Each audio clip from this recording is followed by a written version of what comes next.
দর্শক, বিএনপি মহাসচিব মির্জা ফখরুল ইসলাম আলমগীর ভারতীয় গণমাধ্যম দ্য উইকে নতুন একটা সাক্ষাৎকার দিয়েছেন। সেই সাক্ষাৎকারে তাকে মূলত ভারতের সঙ্গে সম্পর্ক এবং আওয়ামী লীগ এবং শেখ হাসিনা প্রসঙ্গে বেশ কিছু প্রশ্ন করা হয়েছে। সেই প্রশ্নগুলোর নিজের মতো করে উত্তর দিয়েছেন। ভারতের সঙ্গে সম্পর্ক প্রয়োজন, সম্পর্ক আবার রিবিল্ড করতে হবে, সেই কথা যেমন বলেছেন, তেমনি ভারতের সঙ্গে সম্পর্কের ক্ষেত্রে শেখ হাসিনা একটা যে ফ্যাক্ট সেটাকে তিনি স্বীকার করে নিয়েছেন। কিন্তু স্বীকার করেও তিনি বলেছেন যে সেই ফ্যাক্টটা বাস্তবতা হলেও সেটাকে বাদ দিয়েই আমাদেরকে ভারতের সঙ্গে সম্পর্কের দিকে এগোতে হবে। চলুন কি বললেন মির্জা ফখরুল ইসলাম আলমগীর, শেখ হাসিনা, আওয়ামী লীগ, ভারতের সঙ্গে সম্পর্ক, বাংলাদেশের ক্রিকেট, এই সব বিষয়ে দ্য উইককে ইন্টারেস্টিং এই ব্যাপারটা খুবই আলোচনায় আসবে, আলোচনা তৈরি করবে যখন কিনা দু একদিনের মধ্যে আল জাজিরায় দেয়া তার সাক্ষাৎকারটা প্রকাশের অপেক্ষায় রয়েছে। থাকবেন পলিটিক্স টিভির নিয়মিত আয়োজনে।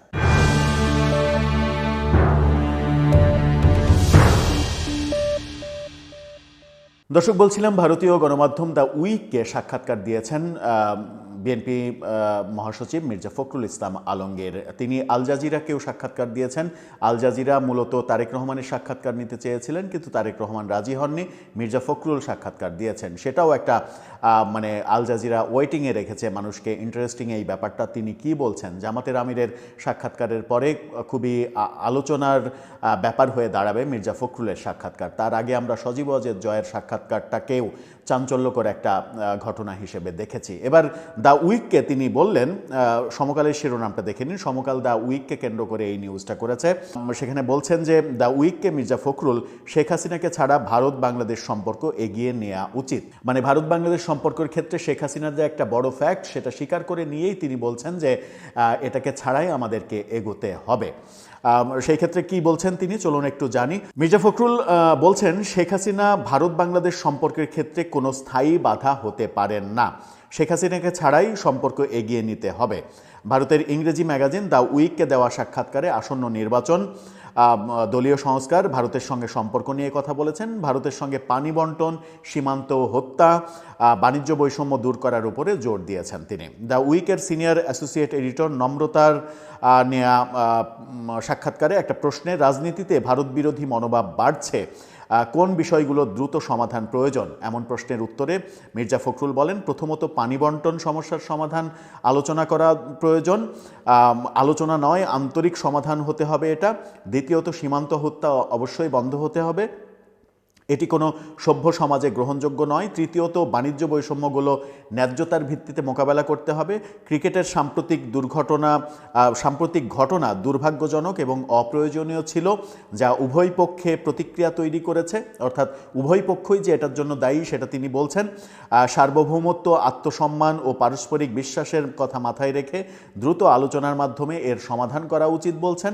খালেদা জিয়ার শোকের সময় ভারতীয় পররাষ্ট্রমন্ত্রী এস জয়শঙ্করের বাংলাদেশের সফরকে তিনি ইতিবাচক একটা ঘটনা হিসেবে দেখছেন, এটাকে খুবই গুরুত্বপূর্ণ হিসেবে দেখছেন। উইক জানতে চাই, বাংলাদেশ ভারত সম্পর্কের ক্ষেত্রে শেখ হাসিনা ফ্যাক্টরটি ভবিষ্যতে কতটা গুরুত্বপূর্ণ হবে। জবাবে তিনি বলেন, তিনি একটা ফ্যাক্টর, তবে তা কাটিয়ে ওঠা অসম্ভব নয়।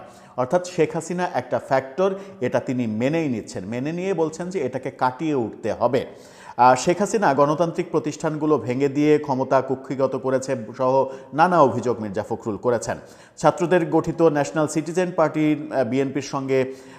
বিএনপি তাদের সঙ্গে কেন জোট করেনি, সেই প্রশ্নের উত্তরে মির্জা ফখরুল বলেছেন যে তাদের সঙ্গে আলোচনা হয়েছে, কিন্তু জোট করা সম্ভব হয়নি, কারণ তাদের চাহিদা অনেক বেশি ছিল, আমাদের পক্ষে সেই চাহিদা পূরণ করা সম্ভব ছিল না।